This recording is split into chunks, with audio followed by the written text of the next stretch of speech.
বলে ভাতার বেঁচে থাকতাম বউ চাকরি করবো আমি চাকরি করছি আমি বেঁচে চলে রোড বন্ধ হয়ে গেছে। শোনো শোনো শোনো গাড়ি নাম্বারের সাথে বলে ভাতার বেঁচে থাকতাম বউ চাকরি করবো আমি চাকরি করছি আমি বেঁচে চলে রোড বন্ধ হয়ে গেছে। শোনো শোনো শোনো গাড়ি নাম্বারের সাথে বলে ভাতার বেঁচে থাকতাম বউ চাকরি করবো আমি চাকরি করছি আমি বেঁচে চলে রোড বন্ধ হয়ে গেছে। শোনো শোনো শোনো গাড়ি নাম্বারের সাথে দর্শক, এই যে ভিডিও দেখছেন এটা হচ্ছে গঙ্গাসাগর যাওয়ার পথে কোন একটি জায়গার ভিডিও। যে বাস দেখছেন এটা হচ্ছে একটা সরকারি বাস SBSTC। তার যিনি চালক তার জামার কলার ধরে মহিলা পুলিশ কর্মী এইভাবে টানাটানি করছেন বা বাস থেকে নামানোর চেষ্টা করছেন। এখন দর্শক কিছু কথা এখানে উঠে এসছে। মহিলা পুলিশ কর্মীর যা বক্তব্য শুনলাম, ওনার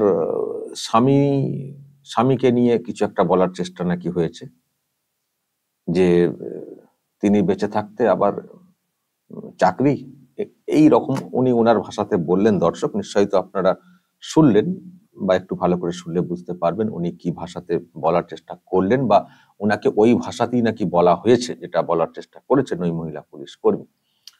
তো সেই জন্য উনি বাসে উঠে বাস চালকের জামার কলার ধরে টানা হেঁচড়া করছিলেন। তারপরে কি হয়েছে বলতে পারবো না, এই ছোট্ট এইটুকু ভিডিও এসছে আমার কাছে, তো তারপরে কি হলো না হলো জানা নেই।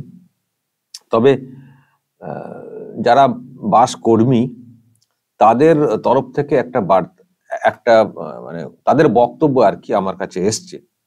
তাদের যেটা বক্তব্য সেটা হচ্ছে যে বাসটা নিয়ে যাওয়া হচ্ছিল, কিন্তু রাস্তাতে একটা যানজট তৈরি হয়ে যায়, প্রচন্ড একটা জ্যাম হয়ে যায়।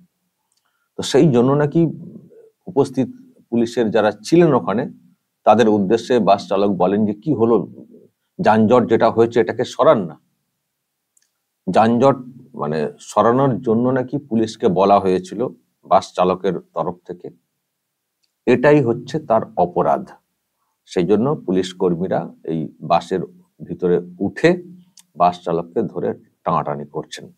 ফলে এখন ওই মহিলা যে কারণটা দর্শানোর চেষ্টা করছেন বা কাকে ওই বাইরের দিকে তাকিয়ে বললেন যে উনাকে এই বলা হয়েছে, সেটা উনার বক্তব্য। আমরা যেহেতু স্পটে ছিলাম না, এদিকে বাস চালকদের তরফ থেকে বলা হচ্ছে, এরকম কিছু বলা হয়নি। যানজটটা কমানোর জন্য উনি ড্রাইভার কিছু একটা ইঙ্গিত করেছেন বলেছেন, তো সেই জন্যে মানে পুলিশকে এরকম বলা, তো সেই জন্য নাকি উঠে এরকম আচরণ করেছেন। ফলে যে কথা উনি বলছেন কাউকে একটা, এটা বাস চালক বলেননি বলে বাস কর্মীদের তরফ থেকে দাবি করা হচ্ছে। তো যাই হোক দর্শক, যেহেতু আমরা স্পটে ছিলাম না সেহেতু বলতে পারবো না, কিন্তু এই ভিজুয়াল মানে যে যিনি দেখবেন ভাববেন, কিছু হয়তো বলতেও পারেন যে এরকম একটা হয়েছে, একটা সিন ক্রিয়েট হয়েছে বাসের অন্দরে, জামার কলার ধরে টানাটানি। দর্শক আপনারা বলবেন, আপনাদের মতামত থাকতে পারে যে মহিলা যে বক্তব্যটা বলছেন এবং তারপর উনি যে কাজটা করছিলেন সেটা কতটা মানে ঠিক বেঠিক সেটা আপনারা বলবেন, বা যে আইনের ব্যাপার থাকলে আইনি ভাবেই মোকাবিলা করা উচিত কারোর।